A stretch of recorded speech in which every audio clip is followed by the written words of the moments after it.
सन 2025 चल रहा है और इस समय त्योहारों का मौसम है, बसंत ऋतु का मौसम है।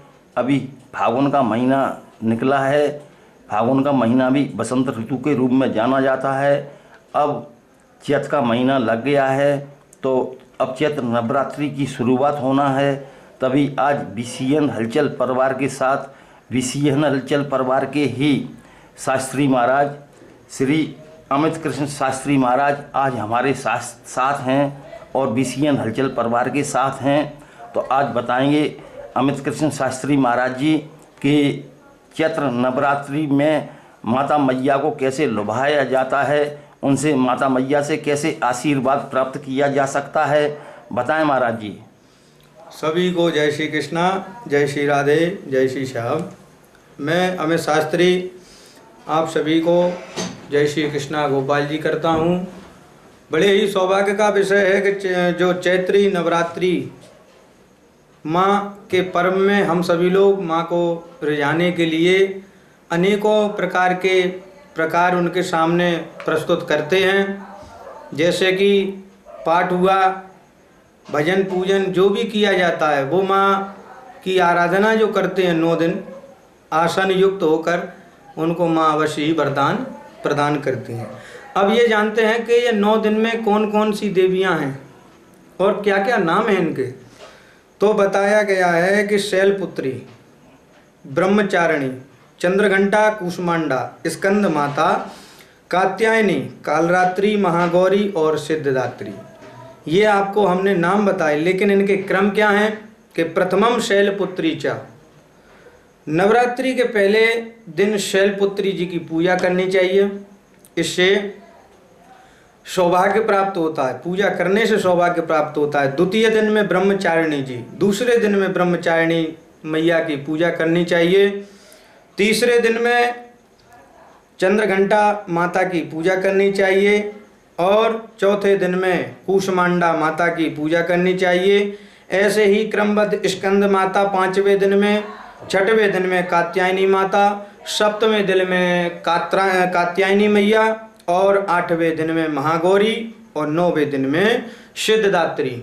ये पूरा क्रम ऐसे होता है कि प्रथमम शैलपुत्री च, द्वितीय ब्रह्मचारिणी, तृतीय चंद्रघंटेति, कूष्मांडेति, चतुर्थकम पंचकम स्कंद माता था, षष्ठम कात्यायनीति च, सप्तमम कालरात्रीति, महागौरीति चाष्टकम, नवम सिद्धदात्री च, नवदुर्गा प्रकीर्तिता। ये नवदुर्गा क्या है? ये जो 9 दुर्गा हैं उन्हीं के प्रत्यक्ष रूप में माँ भगवती की पूजा करनी चाहिए। और घट स्थापन का समय है सुबह 9 बजे से लेकर आप 10 बजे तक कर सकते हैं। ये लाभ बेला है, अमृत बेला 10:49 से चालू होकर और ये 12:20 तक चलेगा। महाराज जी, किसान, मजदूर, गरीब, व्यापारी, कर्मचारी, गरीब गुरबाओं के लिए यह नवरात्रा कैसी रहेंगी? माँ भगवती सदैव ही सब पर कृपा करती हैं। ना ही उनके यहाँ कोई अमीर है और ना ही कोई गरीब, लेकिन जो भी सच्चे मन से माँ के इन 9 दिनों में थोड़ा भी माता का गुणगान करेगा तो माँ उसको भवसागर से तार कर देंगी और जो भी उसकी समस्याएं होंगी वो पूर्णतः ही हल होंगी। ये माँ भगवती वरदायिनी हैं और महिषासुर मर्दिनी हैं और चंड विक्रमा है, इसलिए इनके तो रूप अनेक हैं और सभी को सब कुछ प्राप्त होगा। माँ भगवती सभी के ऊपर आशीर्वाद प्रदान बना ही रहें। जय श्री जय श्री राधे। अमित कृष्ण शास्त्री महाराज आज हमारे स्टूडियो में हैं। यहीं पढ़े लिखे बड़े हैं, खेले हैं, कूदे हैं और इनकी शिक्षा वृंदावन और दंदरुआ में हुई है। वहीं इनकी दीक्षा और अन्य कार्यक्रम संपन्न हुए हैं।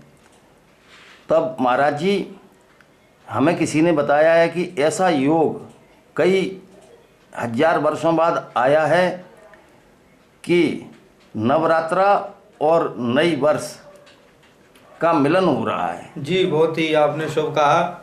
जैसे कि नव हिंदू वर्ष की आप सभी को हार्दिक शुभकामनाएं। VCN हलचल परिवार की तरफ से आप सभी को हार्दिक शुभकामनाएं। अब हमारा नया साल है क्या? आदमी जानते हैं नया साल तो वही 1 जनवरी है, उसी को सभी लोग मनाते हैं, लेकिन नहीं, हमारा नया साल गुड़ी पड़वा से चालू होता है, जो कि उसका नाम भी है नव हिंदू वर्ष। नव हिंदू वर्ष यानी कि नया साल। ये सब हिंदू और एवं सभी व्यथों के लिए यह बहुत ही लाभदायक और सौभाग्य का विषय है, क्योंकि हिंदू वर्ष जैसे हम बड़े खुशी और उल्लास के साथ वह 1 जनवरी वाला बनाते हैं, तो इस बार भी क्या करना चाहिए?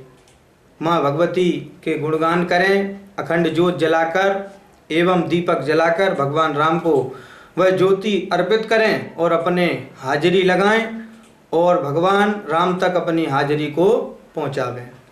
महाराज जी, सनातन धर्म ये विश्व धर्म कैसे बन पाएगा, विश्व गुरु कैसे बन पाएगा? सनातन धर्म विश्व गुरु अगर हो सकता है तो वो एक दूसरे के साथ से। अगर हम ही एक नहीं हैं तो फिर हम कुछ नहीं कर सकते। राम जी चाहते तो एकदम से बाण लेकर समुद्र में भयविन होय न पीड़ित, लेकिन उन्होंने नहीं किया। क्यों? क्योंकि उनको मर्यादा में रहना था। उसी प्रकार हमारा जो सनातन धर्म है वो छीन झपट के भी ले सकता है, लेकिन नहीं, वह हमारा मर्यादा मान है। इसलिए हम मर्यादा वाले हैं, इसीलिए हम लोग इंतजार कर रहे हैं और नव हिंदू वर्ष पक्का ही बनेगा। महाराज जी, हम आपसे आखिरी प्रश्न कर रहे हैं बस जी। नौ दुर्गा का महोत्सव आने वाला है, ये माता बहनों का त्यौहार होता है जी। आजकल के कलयुगी लड़के और बहुएं अपने सास ससुर और माता पिता को वृद्धाश्रम में छोड़ाते हैं। ऐसे बहू और लड़कों को और क्या संदेश देना चाहती हो आप? वैसे तो माता कुमाता न भवती पुत्रो कपूत्रो जायता। पूत जो कपूत है, माता कुमाता नहीं है, लेकिन एक माता से 4 बच्चे पल जाते हैं, लेकिन 4 बच्चों से एक माता नहीं पाली जा सकती। उसी प्रकार ये ऐसे बड़े ही अभागे और पापी कहे जाएंगे जो अपने जीते जी अपने माता पिता को वृद्धाश्रम में ढकेल आते हैं। और अगर आप पर नहीं है व्यवस्था तो उनकी व्यवस्था कीजिए, क्योंकि वह 9 महीने आपको गर्भ में रखकर अपना पूरा सिंचन, जैसे एक पेड़ को मट्टी करती है, जमीन करती है सिंचन, उसी प्रकार अपने बच्चे को सिंचन करती है। उसके बाद लाड़ दुलार और अपना पूरा जीवन उन बच्चों में लगा देती है। क्या लाया और क्या उन्होंने पाया, लेकिन माँ तो माँ ही होती है। तो ऐसे बच्चों के लिए हम तो यही कहना चाहेंगे, इनके लिए सदैव धिक्कार है, और संदेश देना चाहेंगे कि ये माता पिता एक रत्न के समान हैं। आपको पत्नी दूसरी मिल सकती है, लेकिन माता पिता दूसरे नहीं मिल सकती।